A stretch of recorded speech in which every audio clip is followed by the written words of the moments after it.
Is it chilly there? It Are you wearing a is beanie? a little chilly um, in the mornings, but I just wanted to get nice and cozy so that I'd be super comfortable for this whole thing, Just Yeah. chilling. Sometimes I get on my comfy clothes, you know? You ever get on your comfy clothes? I feel like all my comfy clothes I left in Florida for Felix to bring to me because they're heavier stuff. And I thought he was supposed to come in August. And now it's getting cold in the morning, and I'm cold when I ride my bike to work because I don't have any clothes. Dang. Not that I'm How naked. how cold It's is it just there that right I now? have. Right now it's like 75, but in the morning it's like 41. And I'm like, brr. Ugh, that And sucks. my bike to work is like uphill then downhill. So I go up and then I get like my little sweat. And then on the way down, it's just like wind in my face. And it's super cold and not pleasurable. No, that's not cool. No. You've had an exciting last 24 hours. How did that go? I don't know if I'd say it's exciting. It was frustrating. Yeah. But I guess from another person's perspective, yeah, it was exciting. No, I was actually like super frustrated the From a entire nervous time. system Yeah, standpoint, yeah, yeah, it's yeah, exciting. yeah, yeah. But like, yeah, I found a hotel at like I don't know midnight last night, and I was just waiting and waiting because I didn't want to book something, and then they text me and be like, "Oh, you're good to come back." And this morning, I go and to go to work in my Phillies jersey and shorts because that's all I had, and I see two cops in the lobby, and I'm like, "Do you guys have any update on this chemical spill?" And they're like, "Oh yeah, yeah, yeah, it's all cleaned up. You can go back." I didn't get a text from my apartment complex until 10 a.m. But I walked in the door at 8 a.m. here and got changed and everything, and then went to work. But I was like, "What the like? What?" I was just frustrated. Yeah, that's brutal. Do you know what kind of chemicals And it we, was? I don't. I know I could easily find out what it was, but I If you forget had off the if top you of my had to head. make it up, what do you wish it was? If I had to make it up, I wish it was like slime, like Nickelodeon slime. That'd be really funny. Just having a truck like fall over and slime go everywhere. But I think it was like cleaning chemicals, Yeah. which is less cool, Well, now the road's clean. sadly. Yeah. Not sadly, but now I can sleep in my own bed. That's nice. How you liking the new apartment? It's cool. Yeah, pretty chill. Still gotta, I don't know, make it mine, I guess. Hang Yeah. things on the wall, get a drill to put things on the wall, get some rugs, stuff like that. It's pretty bachelor-esque at this point. It looks nice from this little corner. Minimalist, like, not minimalist, but like bland. Yeah. I mean, not cluttered. Only I'm sure necessities. that's nice. Yeah. It is nice living alone, though. Yeah. I bet. I used to cherish the Christmas breaks and the summer breaks that I would stay in Melbourne. It I was know, so yeah, chill. that one summer I was there all by myself. It was a blast. A little scary at night, but it was a Hmm. blast. Yeah, so chill. Did you ever have any exciting thievery or accidents or something around there when you were by yourself? Not when I was by myself, but definitely, I mean, when we all lived there. I mean, you know the whole Becca Baylor story with the Becca's car. Yeah, her car got jacked. Yeah. And then there was another time I was there. A car hit a telephone pole. This was after Becca's car got jacked. Hit a telephone pole on stack, and it woke me up because it was just such a loud thug. And then I Yeah. ran outside, and then these kids were running from the cops, and they actually ran through our yard. Oh my god. I'm glad you never told me that. Yeah, yeah. I was like, oh, let's not freak everybody out. But yeah, Yeah. that was exciting. I was outside in my underwear, the flashlight, what's going on? Literally, That's how I felt yesterday. three Like dudes the cops. There you go. Go. these Say three what you're dudes gonna say. ran across our driveway, past me, through the side yard, hopped the gate, ran through the backyard, and jumped back over to stack. Nope. Yeah. Glad I never knew about that. Wow. But what were you saying? I was saying the cops last night, they were banging on everybody's door, and my first thought is, it's not the cops. And they're banging just door to door. So I'm like, oh my God, is there somebody in this apartment complex right now? So I don't open it. And then I, hear everything banging, yada yada. Step outside, peek my head out, and there's some girl in like a towel right out of the shower, and she's like, do you know what's going on? I'm like, I don't know. And she goes, somebody said we had to evacuate. And I'm like, oh, what the hell's going on here? And then I'm in the elevator going down. Girl hops in the elevator to go up. And she's like, how's your night going? And I'm like, do you have any idea what's going on right now? She's like, what are you talking about? Another person gets on the elevator. I'm like, are you evacuating right now? Yeah, we all got to head out, and we all leave, and there's the truck flipped over, all the cop cars. And then I'm driving to go to like a restaurant to watch the rest of the Phillies Braves game. Yeah. And I get stopped by a cop, and he goes, are you the property manager? I go, are you going to stop every car and ask them if they're the property manager, even though I'm driving away from the property? It's very, very interesting. Just a real irresponsible property manager. That's what I'm saying. You're like, yeah, I am the property manager. I'll be back in the morning and see how this all sorts itself out. Yeah, I wonder what would have happened if I would have said yeah. It would have been a fun little catch me if you can. For real. Yeah. So, do you watch baseball a lot? I feel like you haven't always watched a lot of baseball. Are the Phillies doing well? Yeah, they're tied one game with the Braves right now in the NLDS, so that's like second round of the playoffs. Yeah. Going back to Philly for 2 more games, it's best 3 out of 5, so I like our chances. But yeah, you're right. I definitely don't watch baseball as religiously as I do like the Sixers. Mm-hmm. And I think last year, as they were coming into October, I mean, the baseball season's 150 games, so yeah. I'm not going to sit there and watch all these games. Insane. But it's a lifetime. Yeah, and especially not having cable, it's like I don't get the games. So whenever they're on, whenever I have time, I'll throw them on. But the past, I'd say, month or 2, I've watched them pretty religiously. Get amped. That's fun. Red October. I think the most baseball I watch is John Boy Media. You ever seen that? I don't know that. No. All right, I'll send it to you later. It's Jomboy Media. And this guy has a YouTube channel, and a lot of what he does is lip reading, but he does sports coverage, and the videos are like 5 minutes long, maybe 10, sometimes 20, and he reports a lot on baseball, some football, and he started doing more cricket. Does he do like accurate lip readings? Or Yes. Like, Yeah. Okay. So he's like giving you a whole nother dimension of the game by reading the players' lips and stuff like Exactly. It's really pretty cool. Yeah. that. Yeah, that is cool. I enjoy his stuff. I remember Jim talking about it too back in the day. I'd catch him watching it in the office. I always like the bad lip readings, like the NFL ones. Those are really funny. Those were funny. I haven't seen those in a while. Yeah, see. Any other content that you're into right now? Content. Nah, not really. You still Nothing, reading those Goliath books? No, I actually have not read I've not read religiously probably since the Ironman training, Yeah. and it's been bad. I have ever since I finished that one thick book that one time you came over. Mm-hmm. I think I've read 2 books since then. That's all right. How was that book?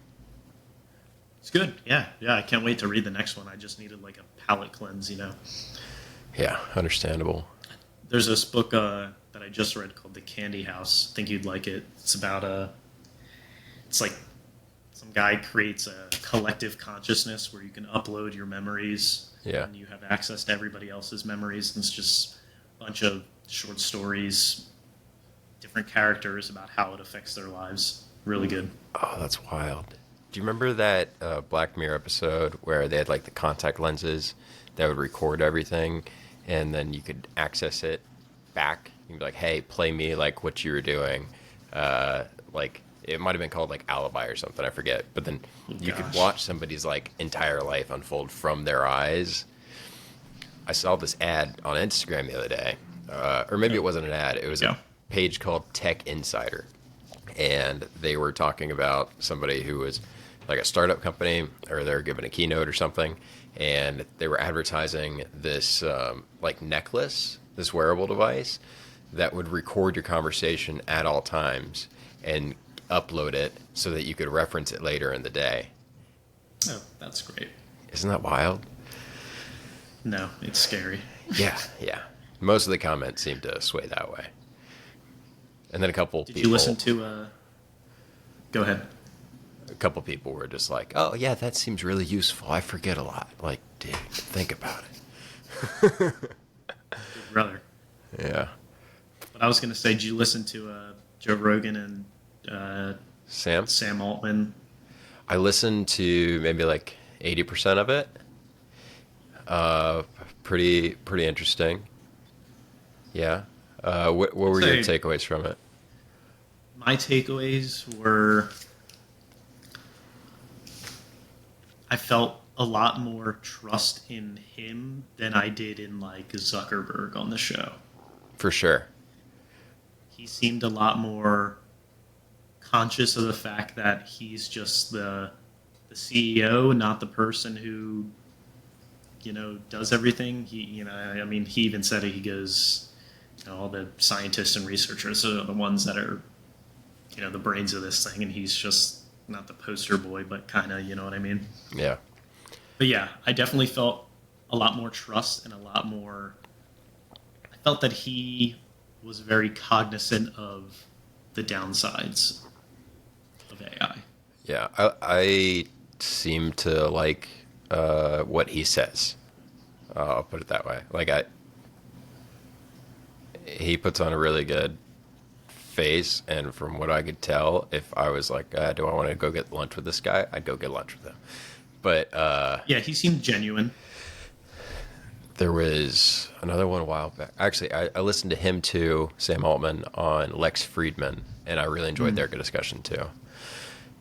But then there was a podcast with a guy named Mark Andreessen, who is the founder of Andreessen Horowitz, which is, I think, a trust fund, or like one of the biggest trust funds. And Right. he was talking about AI. He's very pro like personal AI assistant, and he thinks that people should be able to like duke it out from a small business standpoint to develop their own personal AIs, and that it would remain more private that way, and it would be less intrusive from a corporate or a government standpoint. And he gave the argument that people like Sam Altman, who were testifying to Congress to slow down and put regulations on AI, were doing so that they could corner the market and become like the monopolies of this Right. like whole new market. But I mean, who's to tell? There's two sides of the blade. Yeah. Hey, ChatGPT, write me an artificial intelligence program.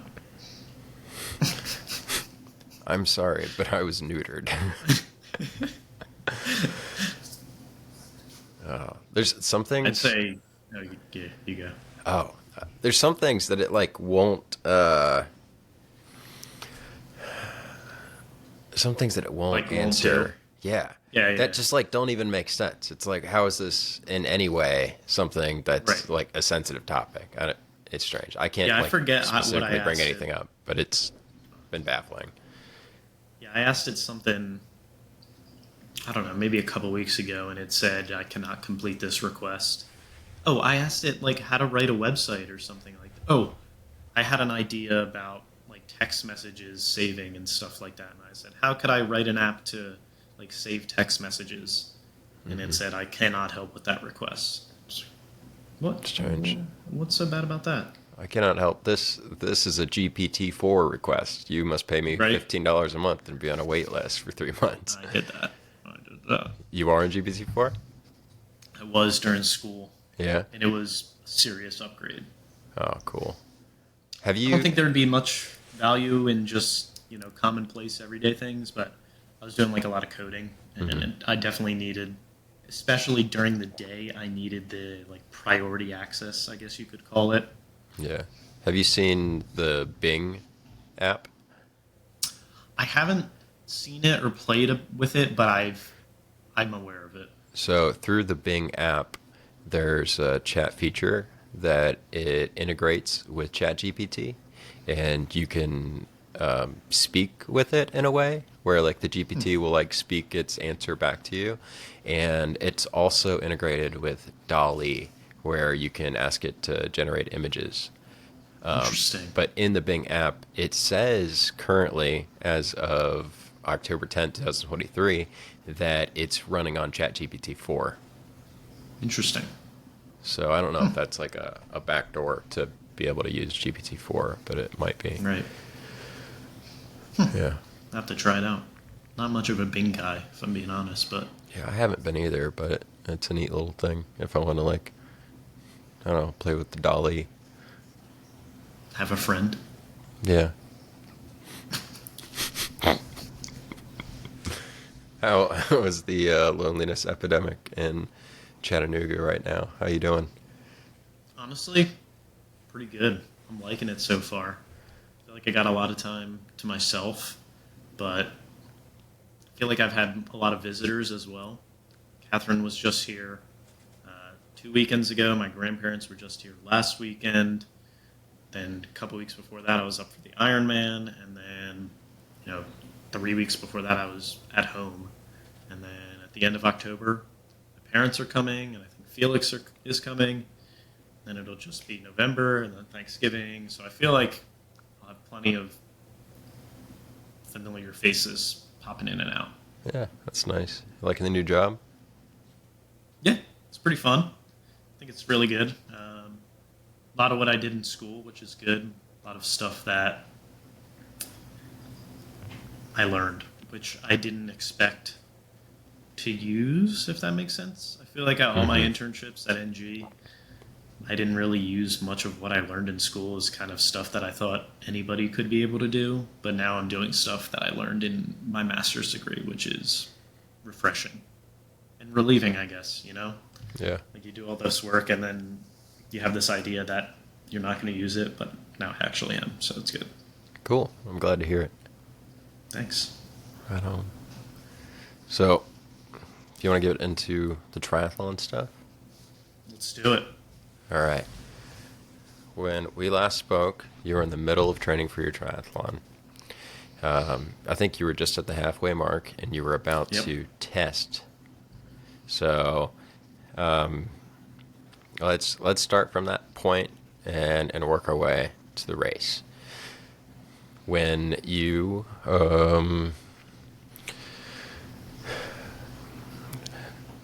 had left,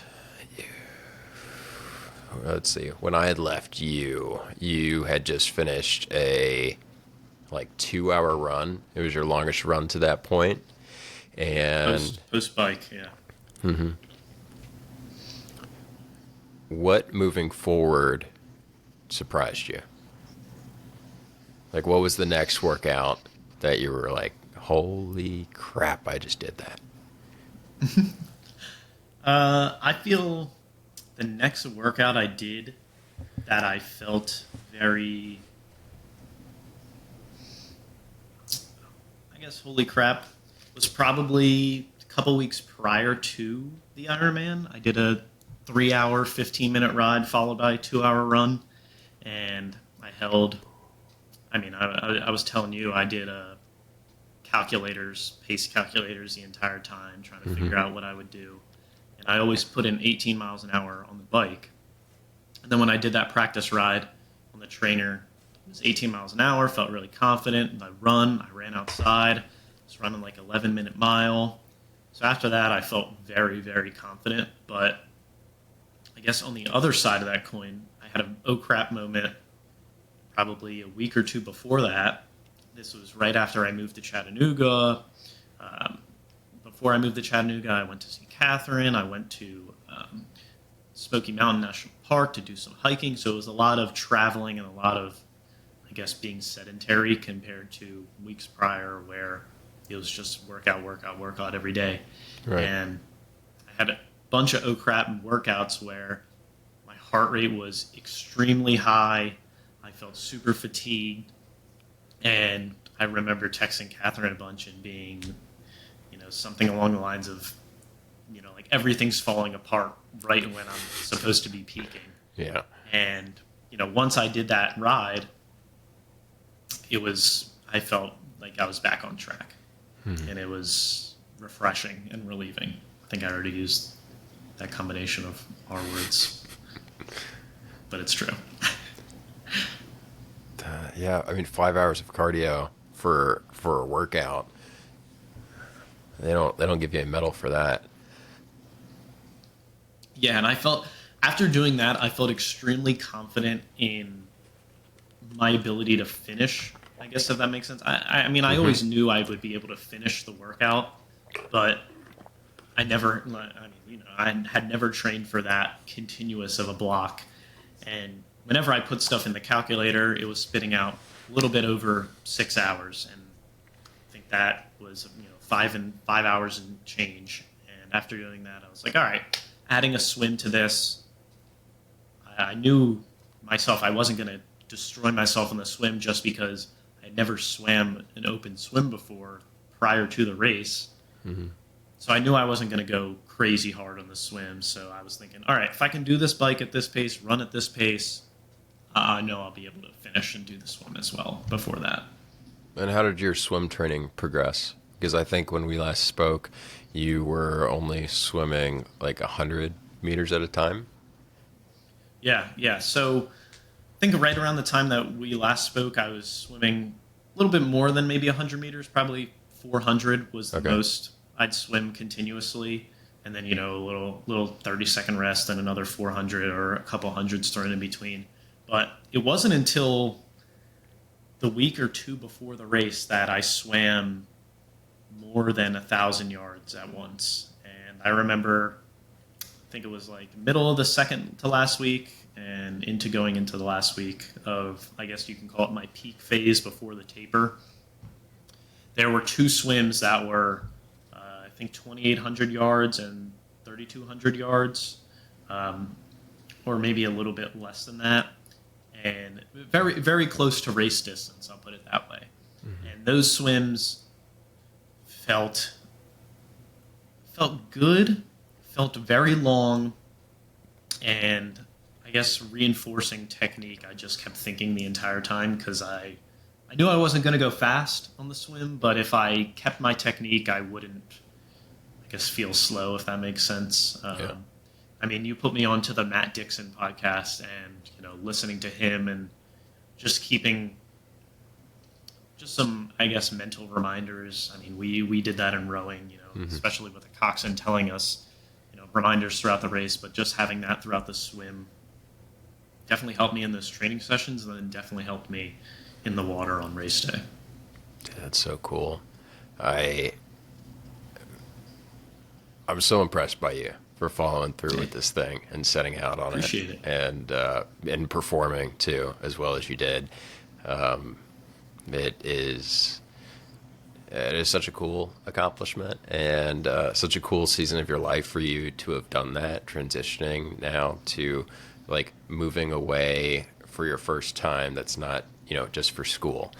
And I feel like that would be such a, I don't know, maybe a coming of age moment. Did you feel any sort of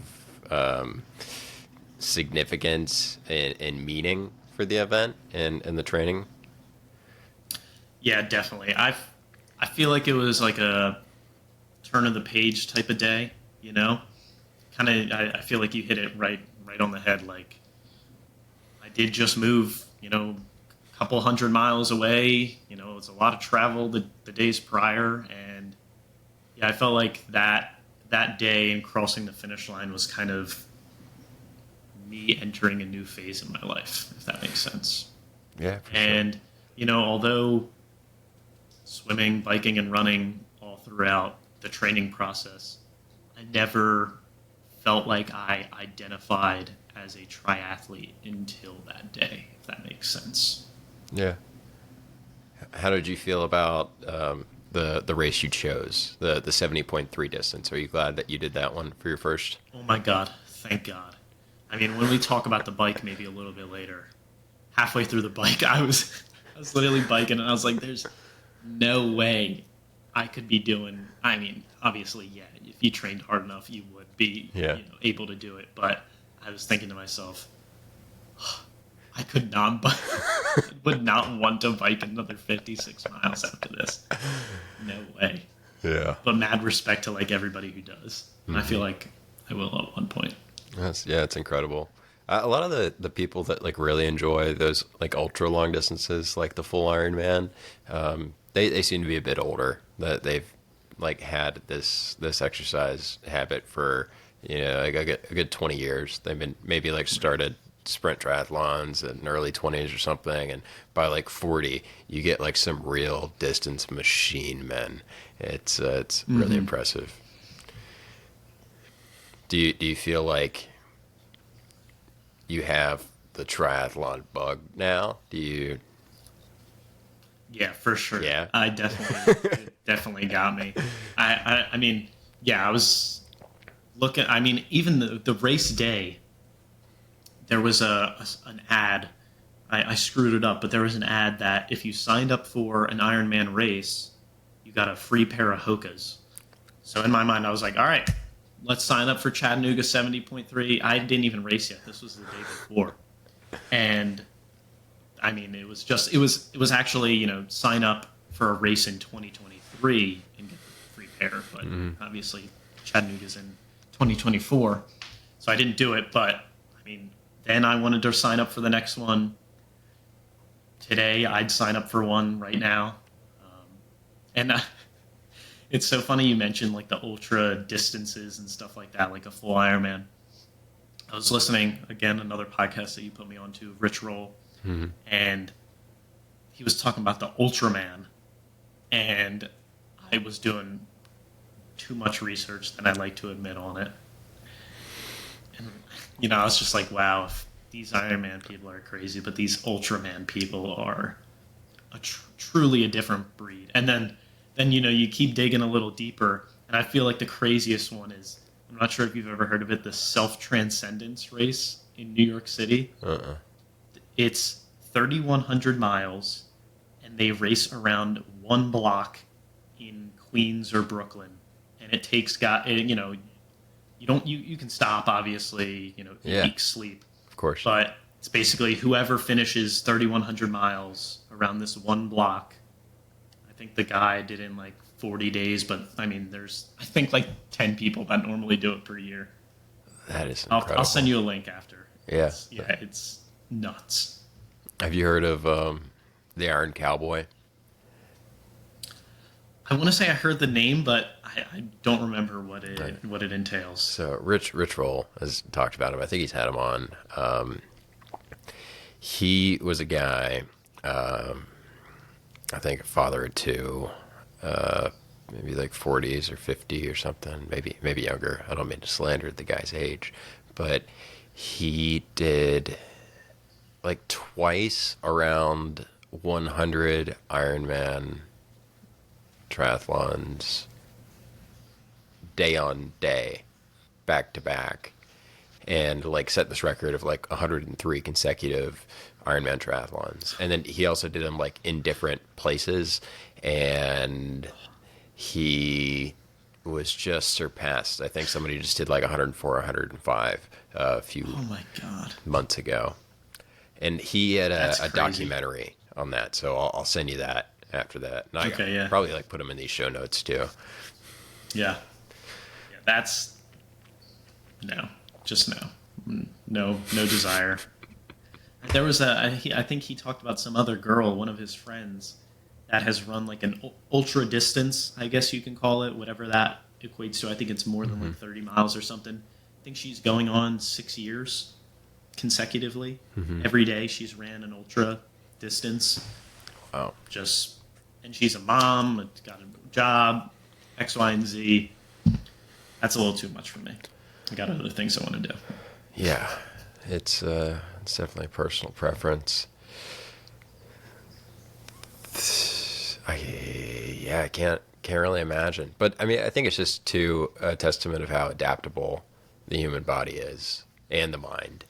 I'm sure a lot of these people, like Rich Roll, for example. I mean, he was somebody who was a lawyer and an alcoholic, and he had like swam in college. He swam at Stanford, and he did all right.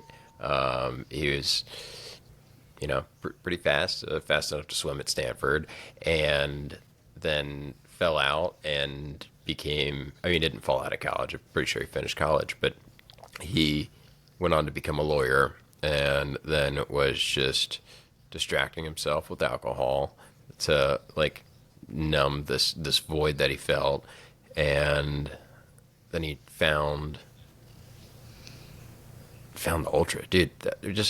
That's such a cool story, and he has so many cool people on like that. But what do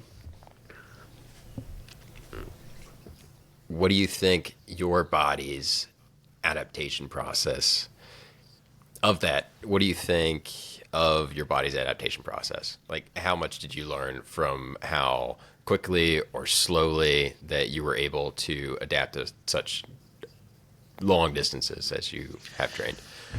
Yeah, I feel like throughout this process, I understood my body's reaction to, I guess, stimuli a lot more than I did so in the past, especially with rowing. I mean, we would do heart rate training and stuff like that, but I never really had a, I guess, innate feel for it. And now, through training for a triathlon, I can be working out and have a very good guess of like what my heart rate is. Yesterday I was on a run. I could tell just from my breathing and my pace. I was like, all right, I'm probably around like a 153 right now. And I look down, 151, 152, and I feel like I didn't have that acuteness to detail prior to training. And I think that just comes with, I think, not necessarily maybe triathlon, but now with the data and how easily accessible it is, especially in the sports field, how everything is sleep recovery, everything is, heart rate training. And that's another thing, I knew how I was going to perform based off of the days prior. Yeah. And, like I mentioned earlier, the time that, weeks leading up to the race where I thought, why is my body freaking out? My heart rate's going crazy. Those were days where I was driving 9 hours to Chattanooga, where I was driving 6 hours the next day and not working out consistently, and just having, let's have a soda here or there. Let's have, wants a little ice cream tonight, stuff like that. And those were the times where, in the moment, as I was, I guess, like committing those sins, I guess you could call them, I knew further down the road how they were going to affect my performance, if that makes sense. Yeah, for sure. So you gained a new level of awareness of your body and the choices you make, ultimately. Definitely. I think I noticed that too when I'm like actually in a training schedule, and you start to prioritize kind of like planning backwards. I know a lot of people in the military like to do this, and I remember doing it when I was in high school, and I wanted to take a girl on a date, and they had to be back home at a certain time. I would calculate like everywhere we were going to go, and then back to the start. I'm like, okay, this is the time we got to run it. And when I get home from school Friday night, I got to by this time leave and then it's just set from there. And when you have a workout ahead of you, and you know that you don't want to be suffering through it, that you need to leave the house prepared and give yourself enough of a cushion to like get to the gym and tie your shoes and have a snack and yada yada and have a full night's sleep. And that means like the night before you gotta be on your game and have your stuff prepped and, you know, eat a meal at a certain time so you can fall asleep and take your shower and yada yada. And you just recognize that your choices like really do have consequences, and it's so powerful. Yeah. I feel like in rowing, and I know you can attest to this, Ben, Baylor, you know, we had to be at practice, let's say 6:30. My alarm is at 6, and I just wake up sleepily, put on my unisuit, and walk out the door. Where I feel like you mentioned with this triathlon training, it was, all right, well, you know, if I want to start my bike at 10, I need to get up at 8 because I need 30 minutes to eat my oatmeal. I need a little bit of time to digest. There's going to be some problem setting up the bike trainer that I'm going to have to, troubleshoot. And if it takes longer than I expect, I need to start at 10 a.m. I mean, I distinctly remember, I think the third day I was here in Chattanooga, I barely had anything in my apartment, but that day I was leaving to go see Catherine, which is a 6-hour drive. I wanted to meet her by the time she got home from work. And I knew I needed to start at 8:30, and it was, like you said, a kind of 24-hour to-do list beforehand, which I guess I appreciate the part of that triathlon lifestyle. Don't necessarily know if it applies exclusively to triathlon training, but rather just training as a whole and being. I guess part of it is having a event to compete for. Or, something on the calendar that, you have to show up for, both physically and for yourself, if that makes sense. It puts the pressure on. Right. There's kind of somebody over your shoulder, even if it's yourself. I think it's, there's a quote unquote law. I think it might be Parkinson's law about time expanding to complete a task given the amount of time you assign to it. And when you're planning and need to get through your day and need to operate around specific things. I mean, we talked about this a lot with rowing, and when we did that like short film, I know it's something that Ben really hit on, was that it really helps him when he's in season and he could be accountable for his schedule, because it's just so fixed around certain points. Shut up, Ben. Yeah, shut up, Ben. Yeah, that's definitely a part I like. And now, I guess a month out to the day of, being, 70.3 Ironman finisher, I have that kind of, aimlessly wandering through my workouts right now. Plan is on Monday to kind of start back up to something more regimented. But right now I can definitely see, I'm just, what am I going to do today? Am I going to lift? Am I going to go for a run? And like you mentioned, that kind of trickles into other aspects of life. And I definitely want to get back on that schedule. Yeah. It's a lot better just for everything. I'm right there right now, and I do not like it. Yeah. Well, I'm glad we're on the same page. We can hold each other accountable. Yeah. I'll text you. You text me. All right. Fair. The day of the triathlon. Actually, let's go to the night before. I feel like with regattas, I could never sleep the night before. I had the worst time. How was it for you? Could you get a wink of sleep, or were you just so excited? So the night before, that was like the day check-in, brought my bike to everything. It was for somebody who had never done it before, I'd say it's a very overwhelming day. Or maybe let's put it, for somebody who has never competed at a large-scale event, I feel like regattas had a very similar atmosphere. There's hundreds of athletes. There's people doing all different things, but they're all, to me, racking my bike, the pre-race check-in stuff felt a lot like a regatta where, it's just, you're in your zone sort of thing.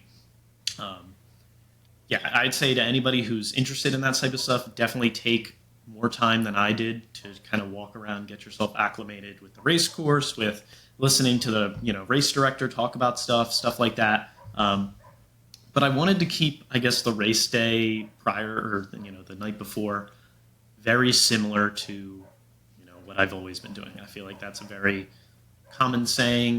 Never change anything on race day. I extend that a little bit even further. Never change anything the night before. For dinner I had my mom cook chicken, spinach and rice because that's what I ate most of the time during training. And the morning of I had oatmeal, which is what I had most of the time in training. But everybody was saying, the race director said, try to be at the race course at 4 a.m. And in my mind, I'm like, oh my God, this is 2.5 hours before the race even starts. I'm going to eat. I'm not going to have any food in my system by the time the race starts, sort of thing. And so that was in the back of my mind, causing a little bit of nerves, and especially with my parents who obviously have my best interest in mind and want me to perform the best. And they're saying, oh, since we're only 10 minutes away from the race course, oh, you should sleep in a little bit. And then my dad, oh, no, but the race director said you should get there early. So I had two people kind of throw in, two different ideas in my head. And it was very hard for me to kind of, I guess, decide when I wanted to wake up. But it all worked out in the end. But Ben came, actually, again, shout out Ben, the night before, because he came down from New York to watch the race. And I said, hey, come stay the night in Margate with us so that you don't have to drive at 3 a.m., 2 hours. So funny enough, Ben and I slept in the same bed. And the morning after the race, he was like, yeah, you were squirming all over. Like, I could tell you were like restless. Like, you were not falling, like you were not going to fall asleep. Yeah. And I remember that it was a very light sleep.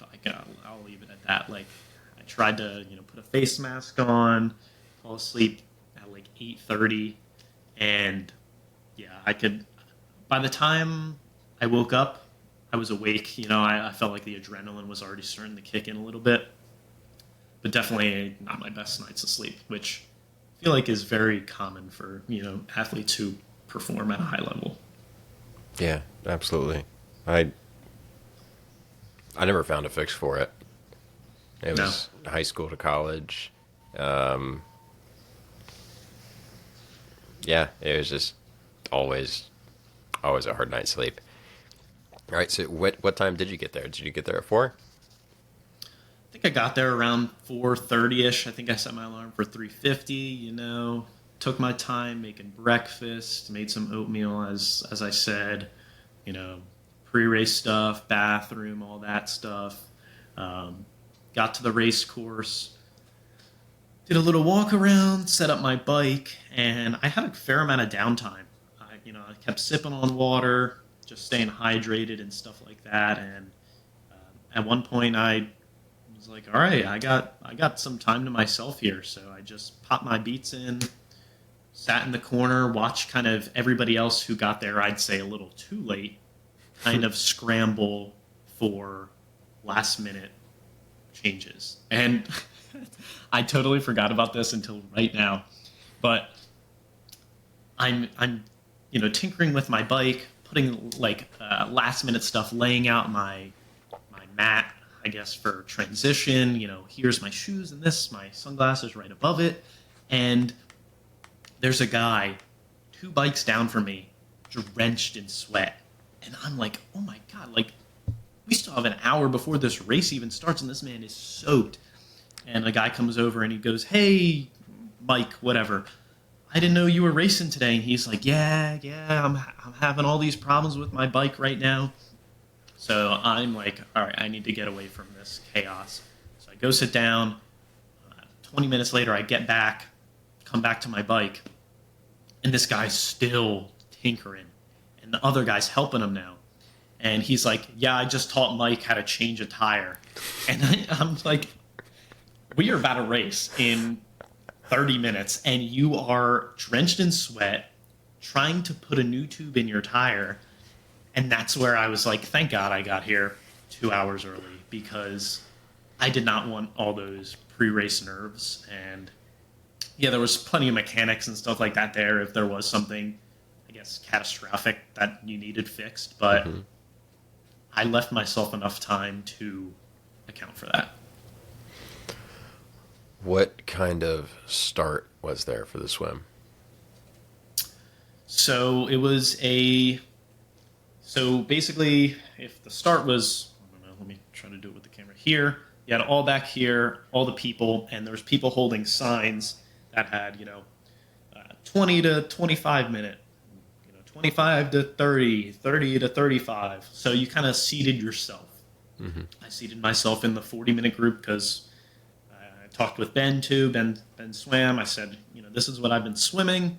What do you think I'm going to go, for this distance? And he said probably 40 minutes and change. And I mean, he was dead on accurate. And so I seated myself in there, and going into the water, they would do like 7 athletes at a time. They'd go, some person would have their hands out, kind of blocking you from entering the water.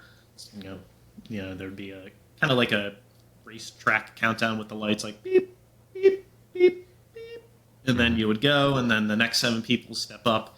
So the race start was actually very relaxing. I was chatting it up with a bunch of people during the race. Some ladies like, oh, is this your first Ironman? And I was like, this is my first triathlon ever. She's like, oh my God, you're really jumping in the deep end. And I was like, yeah, I just felt like if I had to do one, I might as well just like go all in. And she's like, all right, best of luck. She was like, can you zip up my speed suit? I'm like, all right, zip up her speed suit. And oh yeah, up until this point, I was thinking it was going to be a wetsuit swim. And the day before, the race director was like, this is the warmest we've ever recorded the water. It's 82 degrees. We highly recommend you do not swim in, a wetsuit. And now I'm all, thrown off because I had this wetsuit planned. It was a little big on me. So in the back of my mind, I was like, maybe it's better that I don't wear this wetsuit. And there was a lot of talk that I heard around, I guess, the Ironman Village, like, you wearing a wetsuit tomorrow? Oh, I'm wearing one. I'm not wearing one. So I didn't really know what to do. There wasn't an opportunity, I guess, to go and touch the water. Mm-hmm. So I said, F it. Just going, no wetsuit. Most people, I'd say 90% of the people there weren't wearing one, so that felt a lot better. But yeah, the race start was great. I tried to have my parents meet me beforehand. And, I was like, kind of bummed out because I didn't see them. There was all this mass of people. And, I'm standing there with the guy's arms right in front of me. And I look to my right, and there's my mom, dad, and Ben in VIP max kind of standing area. And they're like, yeah, go. And in the back of my mind, I'm just like, how the hell did they get there? And I just hop in the water and start swimming. And I guess the rest is history, at least for the swim. The swim, you said that was your first open water swim? Yep. And I can imagine that you didn't see a line through a clear body of water that you followed. What were the nerves like? So the nerves, I'd say, weren't anything crazy because I knew what to expect. I knew if I opened my eyes, I wasn't going to see anything. And I guess even in the pool a little bit, obviously I would open them occasionally, but when I'm in the middle of the lane, I would close them for maybe 3 strokes and just practice that. Mm-hmm. I guess eyes closed. And yeah, it honestly wasn't bad at all. Definitely a lot of kicking and, getting hit here and there. Sighting was a lot easier than I thought. A lot of people even Matt Dixon on his podcast, he's like, you should dedicate a session to sighting. And for somebody who might be a little more nervous in a situation like that, I would highly recommend, doing a little sighting practice. For me, I kind of knew I didn't really go in with any expectations, mm-hmm. So I didn't really feel like I needed to practice, I guess, the performance side of that, if that makes sense. And for those listening, just was like, Like the Yeah. the practice of sighting, it like sighting, like seeing, is just looking ahead out of water between your strokes, just so Right. that you fix on some sort of landmark or a buoy and aren't going to like swim cursive letters. Yeah. But you found There sighting was pretty definitely, easy. I found sighting pretty easily. There were multiple times where I was swimming and I go, damn, there is nobody around me. And I pop my head up and I'm like, oh crap, I'm off course a little bit. And I, readjust or whatever. Um, yeah, but the swim was honestly great. The water was super warm. It was really felt like bath water. Not too much contact with between other people. Yes, some kicking here and there. I didn't get kicked in the face. It was a lot of like my hand touching their leg sort of thing. Definitely did a lot more swimming buoy to buoy than I guess now looking back I would have liked. I feel like a lot of people were, I was reading on Reddit, race reports, stuff like that, shaving a lot of time by just, taking straight lines, the shortest distance between 2 points. And I was doing a lot of, all right, buoy to here, buoy to here, buoy to here, when, you could have just cut right along. And I think part of that probably was because I didn't practice sighting enough or practice knowing the race course kind of as much as I probably should have. But it all worked out. All right. We're gonna get into transition one here in a second. Do you mind if I go pee real quick? Yeah, go for it. I'll grab some water. Cool. I had an IV before this, and it's just Like a liquid IV? no. Joe Rogan always says like, man, I just had this big IV, and Yeah, I that's think what he I like thought you literally meant. gets I was, IVs. yeah, I know, like shoots. Yeah, yeah. Yeah, no, I don't do that. I just gotta pee. Okay. All right. All right. Be right back.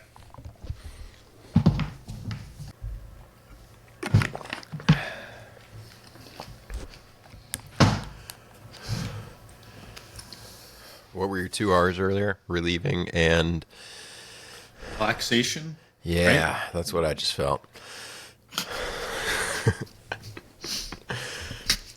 So I heard from a little birdie that you had some pretty fast transition times. Yeah, surprisingly, not to my knowledge at any point in the race. I honestly, if you were like, how long do you think you probably took? I was gonna say, 5-6 minutes, but I think they were 3 and 4 or something like that. Do you hear my dogs And barking? yeah, a little bit. All right. Anyway, 3 and 4 minutes. That's really fast. Yeah, and I mean, I knew coming out of the transition one, or coming into transition one, I even like missed my row that my bike was in. I ran down the wrong row, and I'm like, where is my bike? And then I, run to it and get all my stuff ready, throw on my heart rate monitor, yada yada yada, and get on the way. And I felt like I was quick, but I also felt like it was a lot longer than my time was. But hey, I'll take it. Were you doing nutrition at transitions or on the move or both? Ooh, Christian, I didn't hear what you just said. All right, what about now?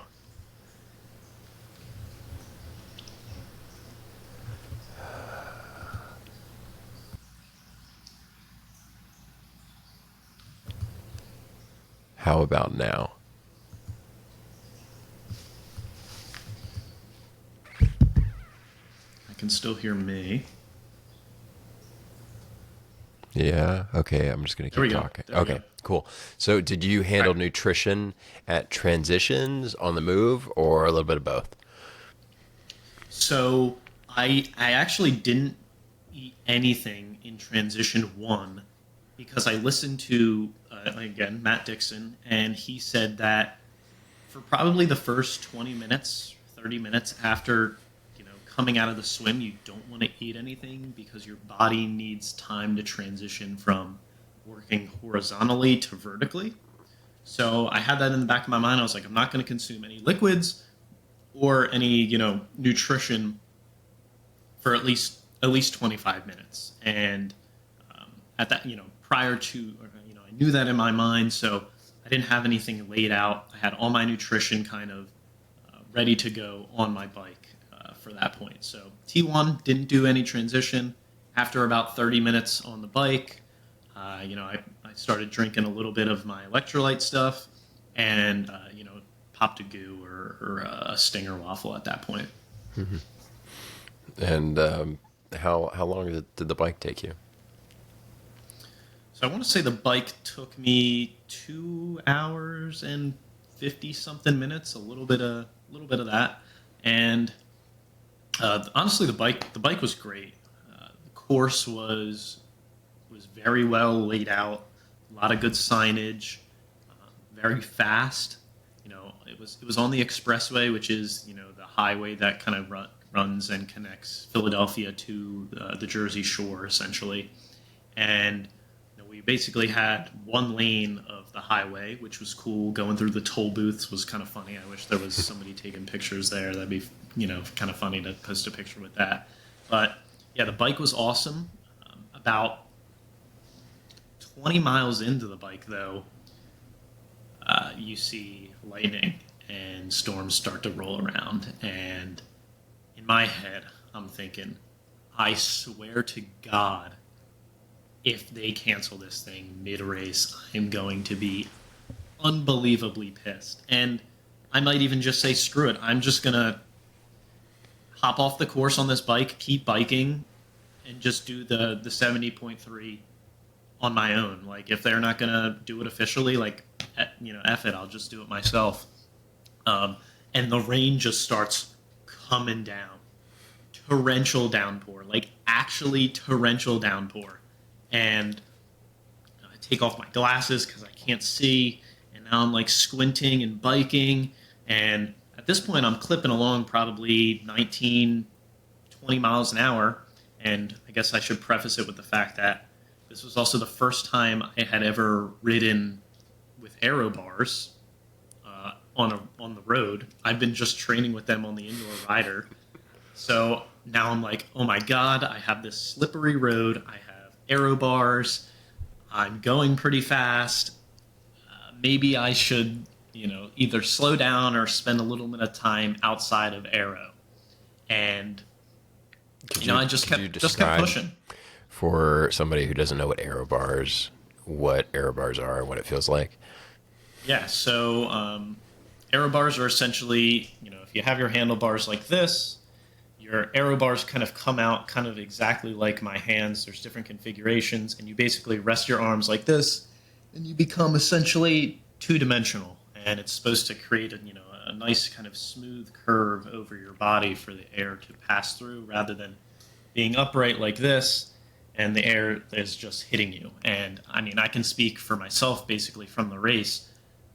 In aero, I was going 20 miles an hour. Outside of aero, 17. And that was one of the first things I said post-race to Ben. I was like, you need to get aero bars for your bike. It is an absolute game changer. And yeah, it is. It just difference in speed. And I can see now why everybody, I guess the bike culture is always like, gotta get more aero, bro. Like, you gotta be more aero. And now I kind of like buy into it and believe it. Yeah, it's true. It is true. It does make a difference.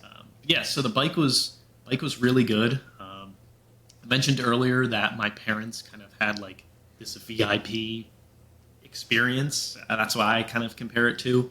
So the night before, my dad goes, well, let me preface it with my dad basically works for the South Jersey Transportation Authority, so they oversee the expressway, the airport, so he knows all the cops and stuff like that who are going to be doing the road closures and stuff like that. So he goes, yeah, I kind of worked out to get us a little behind the scenes. The cop said he'll take us like anywhere on the course.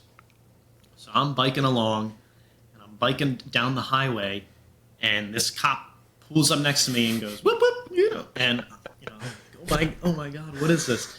And the window pops down, and it's Ben, my mom, my dad, and I'm like, you've got to be kidding me. So they're filming me, they're talking to me, how you feeling, And I'm like, great, send a picture to Catherine, something like that. And, you know, they zoom off. They saw me probably 4 times on each lap, and there was 2 laps, and I was just like, this is hysterical. And the first time they saw me, another rider pulls up next to me. He goes, "Yo, man, what did the cop just say to you?" That was my parents. And he's like, "What?" And then going from the bike to transition 2, they pull up next to me again and they're like, "How's it going? How you feeling?" I'm like, "Great, you know, whatever." They pull away, and I hear some guy, maybe 3 people behind me. He's like, "Oh, that's cheating. That type of support crew is cheating." And I'm just like, whatever, bro. I mean, it was definitely really nice to have somebody to kind of like talk to for 15, 20-second stints throughout the bike. But yeah, it was kind of cool for them to get a little behind the scenes look. Yeah, I feel like anybody could if they hopped on a car and just drove the expressway. Just have to pay the toll. Yeah. Yeah, the rest of the bike was good. The weather let up a little bit towards the end. But by the time I got back to transition 2, my shoes had been soaked. My socks that I had planned on changing were soaked. A hat that I was going to wear was soaked. So it was kind of just like, it is what it is. You just got to push through, got to deal with it. Everybody else is dealing with it. So it's going to be whoever, you know, adapts to it the best. Yeah. Everybody's got the same conditions. So exactly. Moving into the run, would you have been happy if it had just been a swim bike? Would I have been happy? I'm going to say no. I felt like coming off of the bike, and you know, as I was coming in the transition 2, that's when I saw Beck and Baylor for the first time, and that was really nice to see them. And I saw my grandparents during the bike, so it was nice to see them as well. Just little, like, you know, morale boosters and stuff like that. But by the time I got done the bike, that's when, or maybe even halfway through the bike, I realized that my goal of sub 6 hours was a very real possibility. You know, up until that point, you know, I had 40 minutes on the swim, which was what I had in the calculator when I put in my, you know, best performance being under 6 hours. And I think at that point I had a, you know, 40-minute bike or a 40-minute swim on the calculator, 8-minute transition, 18-mile-an-hour bike. I think it was like 3 hours. That's what it equates to. Another 8-minute transition, and then like 11-minute mile on the run would put me at 6 hours, 4 minutes. So I knew if I was around there, I could do it. So 40 minutes on the swim. I'm coming out of the swim. I look at my Apple Watch. 40 minutes, right on the money. So at that point, I don't have that thought of sub 6 hours. But halfway through the bike, clipping along a lot faster than 18. I think I finished with 18.5, but I was like, all right, this is starting to get interesting. And halfway through the bike, I made the decision. I go, I'm going to push it on the bike, and the run it's either going to happen or it's not going to happen because of the run. I'm not going to, you know, kill the run and not make it because of the bike. So you get outsized returns for your effort on the bike. Yeah, exactly. And that's something I had the thought of prior to, you know, the race, but didn't really internalize until post-race how important the bike is and how much time you can gain by going faster on the bike. And so going into transition 2, again, back to what we were talking about, I looked down at my watch, and sub 6 hours is very possible. And I start doing the math in my head. I go, all right, I don't know what I was at, 4 hours at this point. I start doing the math. What pace mile do I need to hold so that I could cross the line sub 6 hours? And I figured it out. It was 10-minute mile, and I just parked my butt right there on the watch at a 10-minute mile. And I'm just like, I'm just going to hold this. I'm not going to go any faster because I know further down in the run it's going to get harder, and I'm going to need energy at that point. And for those listening, the run is a half marathon. Yeah. A little over 13 miles. So so going in the run, it was good. I felt very calm. Although the rain made everything a little heavier and a little wetter, definitely cooled off. I didn't have to consume as much nutrition or more say much fluid during the bike. And with everything being so wet and slippery, I didn't really want to fuel up that much because I was like, that's all I need is to take my hands off the bike and wipe out. So anytime that I did, I wasn't just sipping. I wasn't just taking a little bite of something. I was gouging myself at any time I needed nutrition. Anytime I grabbed my bottle, I was drinking half of it. Anytime I had a goo, I was having 1.5 or a whole Stinger waffle, just because of the conditions. But it all ended up working out. Right. Otherwise, you would have used a bit more moderation. Right, definitely. Just to digest things slower and spread it across the whole distance. Was the storm and the shower you received at all something that would convince you to relieve yourself on the move? Yeah, I definitely thought about that. I was like, if I gotta pee, like I'm for sure peeing like my pants. But if I had to go number 2, I was definitely stopping. Yeah, that seems insane. I don't know. As the run kept going on, I was like, if I gotta poop, I might just like either hold it in as long as I can or PG-13, like let it loose, But I feel like Ironman is like the only place that if you were to, shit yourself, people would be like, yeah, like you gotta go. Yeah, you'd end up on a poster in some guy's garage. Yeah, why not? A little fame. Yeah. So did you stop anywhere to pee? Did you? No. Did not pee. Did not have any of that the entire time. Probably because of the bike being so cool. But yeah, did not have to relieve myself at any point throughout the race. Which is what I was. That was probably the thing I was most nervous about, was having a great race and then having to spend 5 minutes going to the bathroom. Mm-hmm.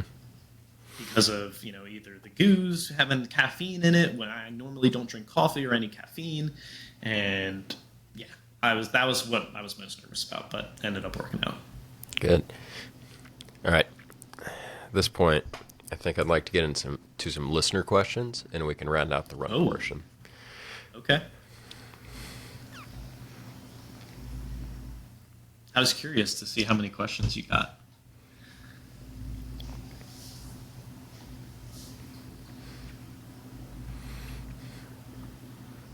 All right. You're pulling up a question real quick. I'm going to turn on a light just so I look a little brighter. All right.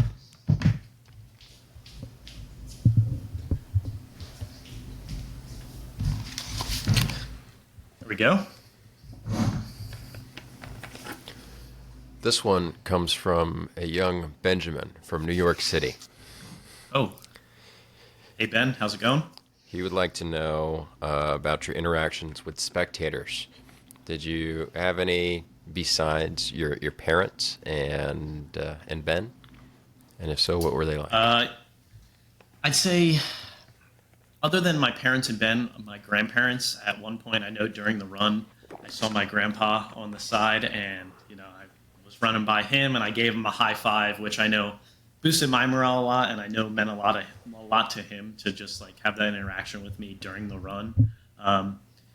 Other than my family, a couple of my guys from the prep came out and they cheered me on during the race, so it was fun to see them. And everybody had the tracker app, so they knew where I was coming, so they kind of set up in those positions. So it's fun to see them. They were cheering me on. Becca and Baylor as well cheering me on. Towards the end of the race, the rest of my family was there, aunts, uncles, stuff like that. But other than I guess people I knew, I had a couple like not fan interactions, but spectator interactions where people were just, even the whole event was just, there was really no negativity throughout the entire event, which is something that was super cool to see, how everybody, every spectator, every participant, maybe it's not the same at the tippy top of the pecking order where people are competing for money and for, bids and stuff like that. But everybody I interacted with was super kind, super, encouraging, tons of people. I remember hitting one sign. Some lady was holding up a sign that had like a Mario mushroom and it said like tap to power up. So I was running, I just hit it and something like that. It's really cool to see like, families of other people. Like I remember running by like this mom with her two little girls, and they were both holding signs for their dad who was running. And I was just like, wow, like that's great. Like I hope to have that experience one day. And yeah, it was just like super positive. I'd say 60% of the people I ran by were either like clapping or, saying like, you got this, keep going, keep pushing sort of thing. So that was really cool. Not something I had experienced before where it was just like constant positive reinforcement. Very cool. Yeah. Our next question comes from a farmhand named Gabriel. Oh, Gabe. How's it going, Gabe? First of all, he said he wanted to let you know that he had a great time watching him, that he got to see you 3 times throughout the race. Do you remember all 3 times that he saw you? Yeah. So going into T2, as I was going, like just hopping off the bike, I mean, it's on video. Baylor and Becca are like screaming. They're like, yeah, Zapp. Becca shrieks. And, I'm running with my bike. I'm still kind of out of it at this point. I'm like, running with my bike, trying to focus on not slipping and stuff like that. And they're running next to me. And I'm like slowly, not like regaining consciousness, but slowly like coming to, I guess, after biking for 3 hours. Mm-hmm. And, talking with them, I'm like, Baylor, I clipped it along there, like, because in the back of my mind, I always compare, I guess, even in training and during the race, all of my rides to like when we would ride to Ponce de Leon Park or when we would ride Tropical Trail. And I'm just like, all right, that was 20 miles. We would go 17 miles, like miles per hour. I know I could do, that at a baseline. So, when I was running, I saw Baylor. I was like, yo, like I was clipping along, and he was like, yeah, man, you were killing it. And Becca was saying the same stuff. So I go through T2. I'm starting the run. As I'm running, Baylor like runs right up next to me, and he is like 2 feet away from me, and that was hysterical. Same with Becca, and they were just like running along with me, and it was just it was fun. It was so funny, and I loved every second of it. And then I remember I was coming around. They have, I don't know what it's called, like the pier shops. It's basically this pier that juts out. I remember running up and then running back, and as I was getting back on the boardwalk, Baylor was there at the corner, and he was like, yeah, Zapp. And that was, I think, mile like 10. So I was right there, and I definitely needed encouragement at that point because miles 9 to 12 were the worst part of the entire race. I bet. That segues nicely into our next question. Yeah. This one comes from a Catherine in the Florida Panhandle. Ooh, I know her. She says that you may have had some trouble for a short distance during the run. What helped you push through that? Yeah, so like I said, miles 9 to 11 is when I really started to feel the pinch. And I guess like my second, not secondhand, but the doubts started to creep in. I think any athlete who pushes themselves, not even hard, but anybody who just like pushes himself has those thoughts where, your body's telling you want to stop, and your mind's telling you, like you worked hard enough. It's okay. Like everybody's still going to be proud of you. Like it's okay to just kind of ease up here. And I guess part of what pushed me through was, technology, seeing that I was going to be on pace. And the other part of it was I kind of like spoke 6 hours into existence, and I knew that I needed to kind of, I guess, honor that, kind of being like vulnerable here. Like, I mean, and I wanted to bike across the country, and that is like what I consider one of my biggest failures in life. Like telling everybody that I was going to do that, and then, kind of backing out, not even 2 days into it.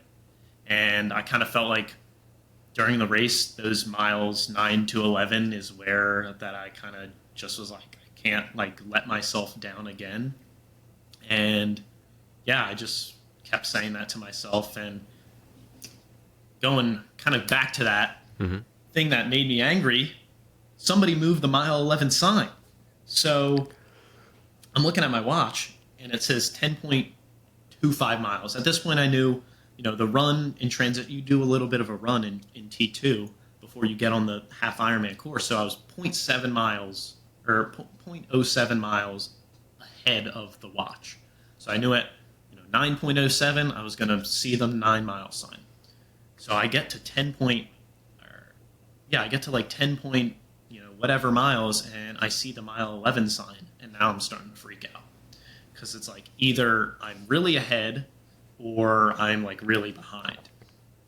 So then I'm like, all right, I need to push it a little bit. And then, at this point, it's again starting to hurt a lot. And I find somebody that is wearing a smartwatch, and I run up to them and I'm like, hey man, are you on pace to break 6? And he's like, yeah. And at that point, I felt this like huge wave of relief, huge like second wind. Mm-hmm. And I kind of just chatted with the guy. I was like, we got this, man. Like, we just pushed through. And I kind of ran with him up until the last quarter mile. And then I was like, all right, bro, I'll see you around. And then just... That gave me goosebumps. That's what I did. That's really cool. How that's how I pushed through, I guess, when it got tough.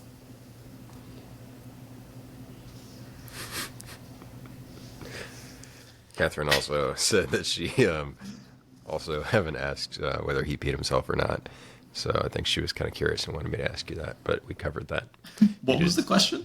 She said, I honestly didn't ask him if he peed himself or not, but I'm kind of curious. Could you ask him? But we covered that. Yeah, did not, but could have. She also wanted to know what you would do different next time. She said it seemed to go really well, not a whole lot of drama. He just did the damn thing. Yeah, I mean, thank you, Catherine, for the nice question and nice comments. I feel like what I would do differently is more so in training, and I definitely had something for the race, but I'll touch on that later. The training, I think I didn't implement any strength training at all, and I feel like it didn't negatively affect me during the race, but I feel like it could have positively affected me during the race by implementing some sort of strength regimen. Multiple weeks. I mean, even now I'm starting to lift just because I know, and Matt Dixon, even on his podcast, says how important it is to have a strength training plan. And I think I found, after I talked to you, I was halfway through my plan. I knew the importance of a strength training, regimen, but I didn't want to implement it that late into my training cycle and kind of add some new variable into the equation. So that's something that I'm starting to do now. And I think on the last podcast that we talked about, I talked about how much I hate lifting. Mm-hmm. And the plan now, thanks to Catherine, is more what I would compare to what we did at VTC. A lot of like dynamic movements, a lot of like knees over toes stuff, which is really good for me. But yeah, having a strength training plan is what I would do differently. And at least in the training side of things. On the race day side of things, I think in the run, I played it a little too conservatively. By the end of the race, I mean, in some of the videos, I know one, you can hear Ben's voice, and he goes, he looks like he can run another one. And I definitely wish I rinsed the tank a little bit more.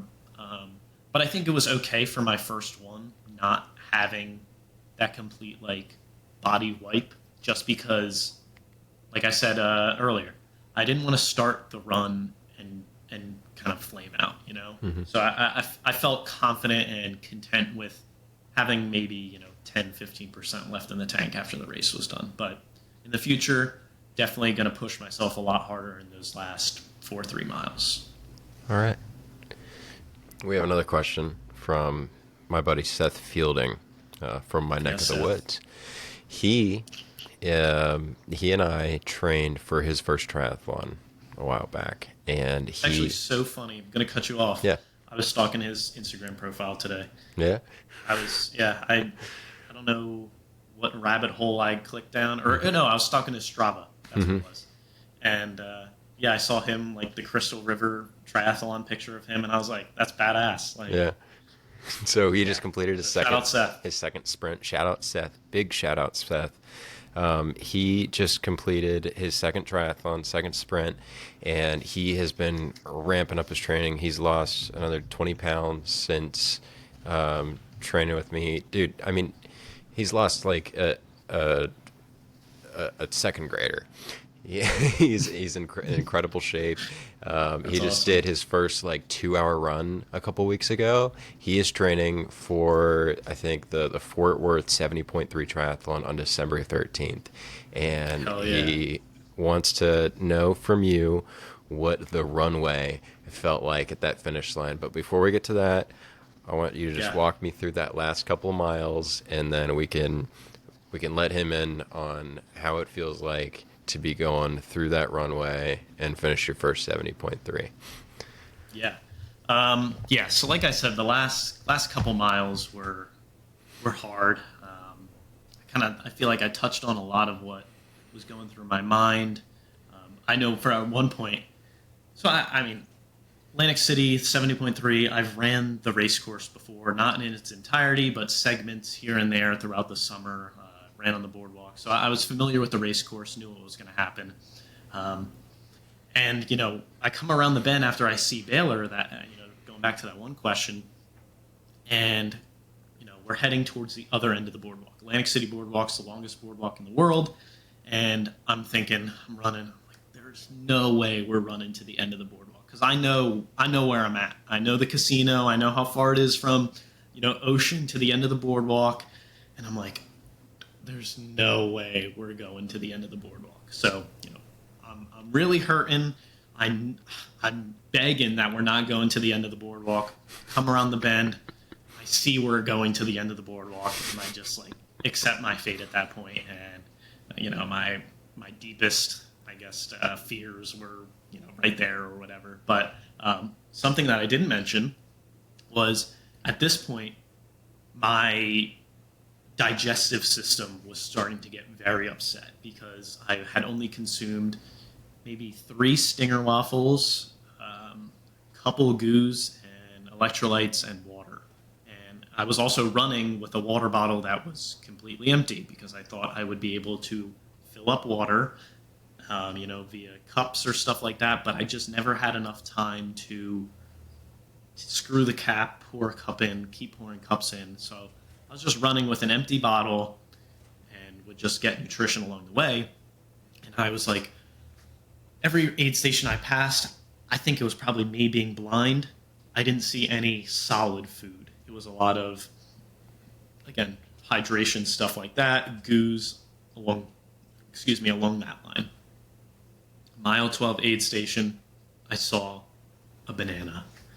And I was like, oh my! It was like glowing. It had like the a halo around it, and I just snatched it out of that person's hand, and I just scarfed it down like it was cut in half, and I just squeezed it. I didn't even peel it. I just squeezed it out. It turned into a goo at that point. I just squeezed it right into my mouth, and it just was like the biggest relief I had ever felt that I had something that wasn't like shuffling with every every step that I took. So yeah, that really, I guess, when it got hard, having the banana just like elevated me. And then, running with that guy, running a little bit, and then coming around the last little bend, entering that chute, going back to Seth's question, I really have not experienced anything like that before. It does not compare to any Little League baseball game I was in, any basketball game I played in, any rowing regatta that I had ever participated in. I'd say maybe the regatta that most emulates it is Head of the Charles, with that much, I guess, outside noise. Because in a sprint race, you can be in a lane 6 far away from the shore and you don't really hear anybody. But like Head of the Charles, you hear everybody. And, coming down that chute, it just felt like all the noise was just pouring onto you, and everybody was cheering. Looking back in the videos, it doesn't seem like everybody's cheering, but it was truly an electric kind of rundown in the last zero point 0.2 miles, which was absolutely insane. And I'm running, and and I'm looking on the right side to see anybody I know. And right before I cross the finish line, maybe 30 feet, I see Ben, I see Baylor, I see Becca, I see my dad, I see all my prep guys, and they're like fist pumping me on, cheering me on, cameras out. The announcer's like, Gennaro, Zappariello, crosses he's like drawing a large, something from the crowd or whatever. And I cross the finish line, and then, as soon as I cross the finish line, there's my grandparents, there's my mom, there's my aunt, there's my uncle, there's my little cousin, and they're like, Gennaro, oh my God, oh my God. And I run over to them, and then everybody else from before the line comes up, and yeah, it was running through that chute was, I'd say, probably 30% of the reason why I want to do another one. Literally solely for running through that. So, Seth, you have something to look forward to. He sure does. That's dope. And best of luck. Yes, good luck, Seth. We'll have to get some Mexican next week. Talk about your training. Oh, yeah. You and I too, Zapp. Okay. Just drive 9 hours. No problem. Yeah. I'll be close to your neck of the woods Easy. this weekend. Okay. Spoilers. All right. Gabe had another question for you. Okay, Gabe. Why'd you look so chill after the race when everybody else was gassed at the finish? Well, Gabe, I feel like I already answered that a little bit. Definitely did not rinse the tank maybe as much as I should have, but again, was playing on the more conservative side. Still got the goal, but pop out Chattanooga 70.3 where I plan to be crawling across. That is allowed in the rules. You are allowed to crawl. That's what made Ironman famous, I think, in the 80s. It was like televised, and some lady, I feel like I'm doing such a poor disservice to her name because I think she's a legend, but some lady like crawled across the finish line and people were like, wow, this is it. This is the sport. Yeah. I think I remember hearing somebody talk about that where they're like, you could tell they're like crossing the finish line and their body's like breaking down at that point. And yeah, insane. Your feelings post-race, what were they like in the short term and then kind of like a few days later?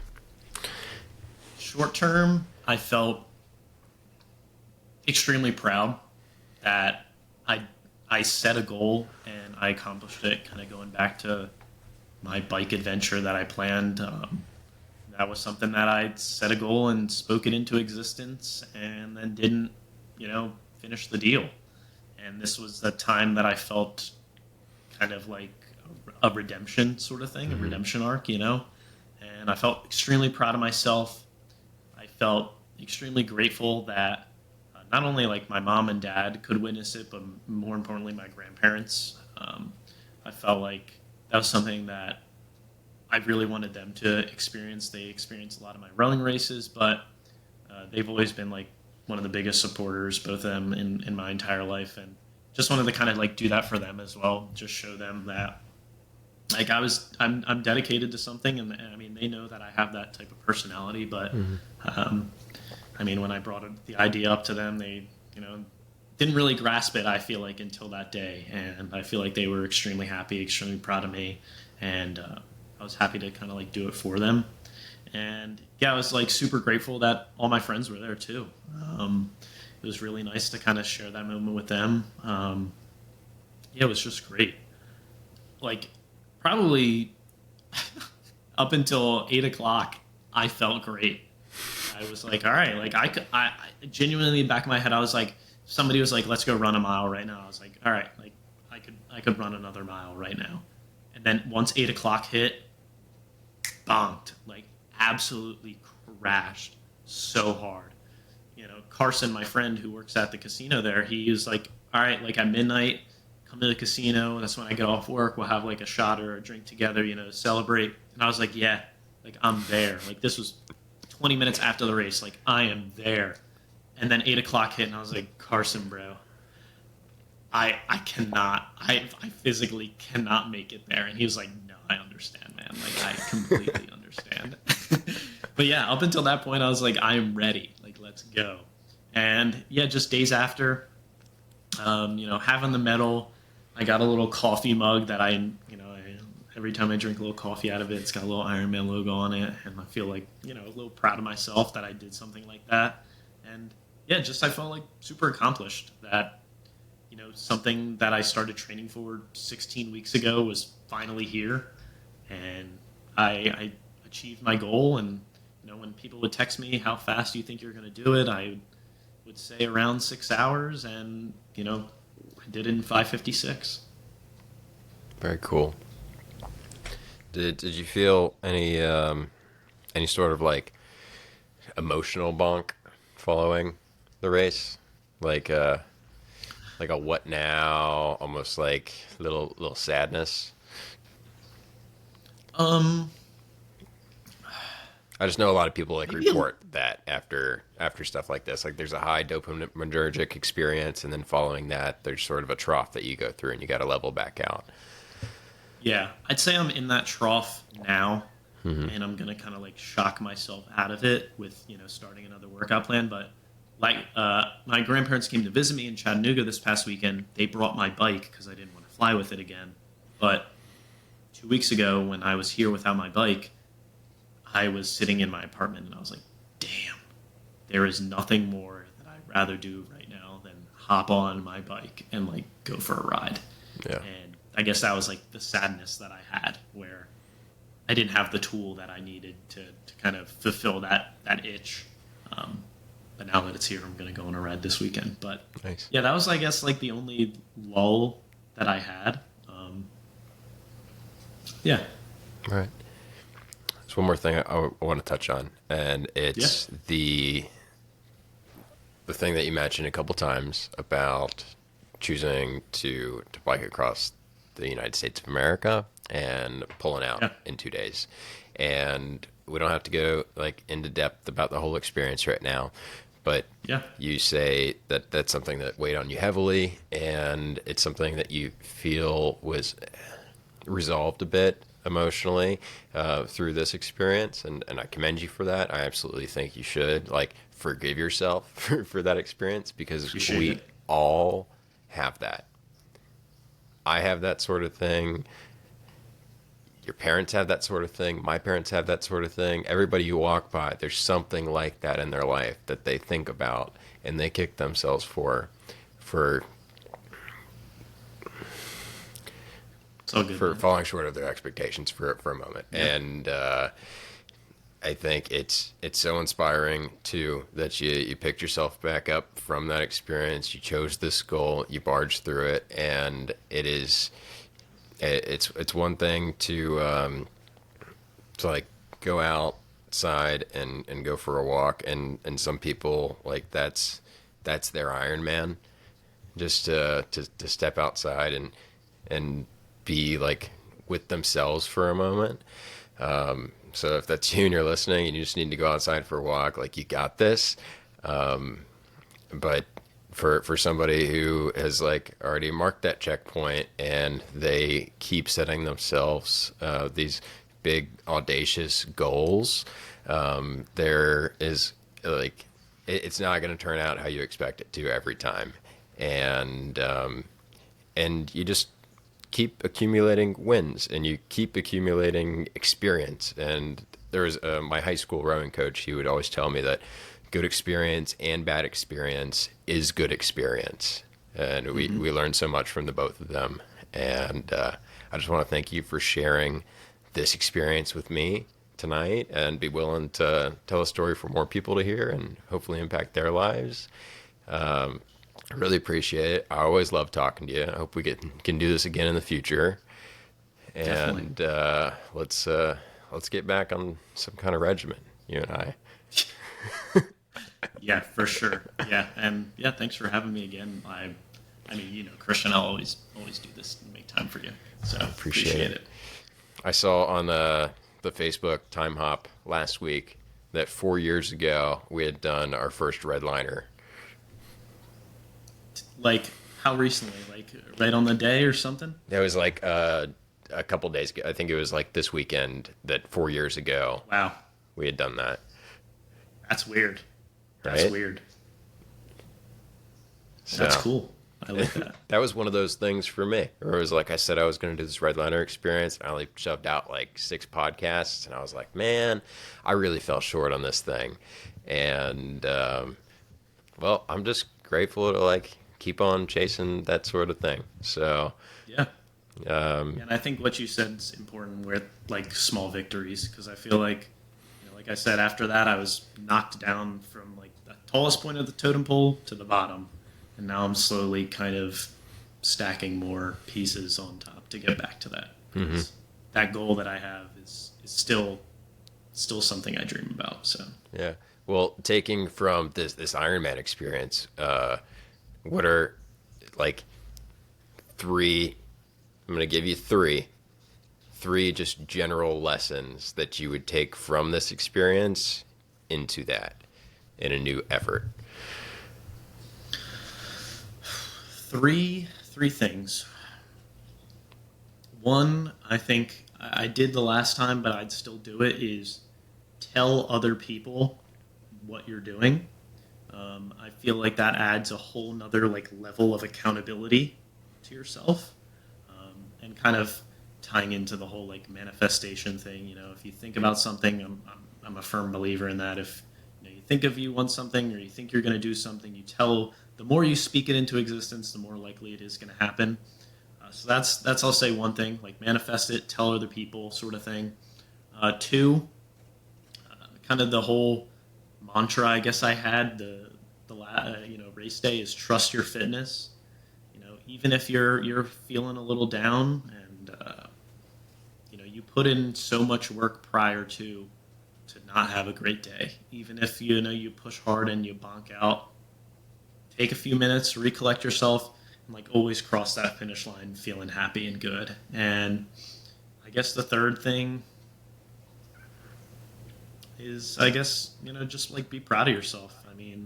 And take those baby steps because, like you said, Christian, for some people, stepping outside your door is a victory, and that should be added to the totem pole, and that should be celebrated. And it doesn't matter if, I would equate my Ironman running to somebody who, hasn't worked out before and is taking that walk for the first time. Like those are of equal importance. Right on. Well, I think that's a good place to end it. I'm going to stop the recording. Thank you, Zapp. Of course. Thank you, Christian. Check out the Dossett Den At christiandossett.com.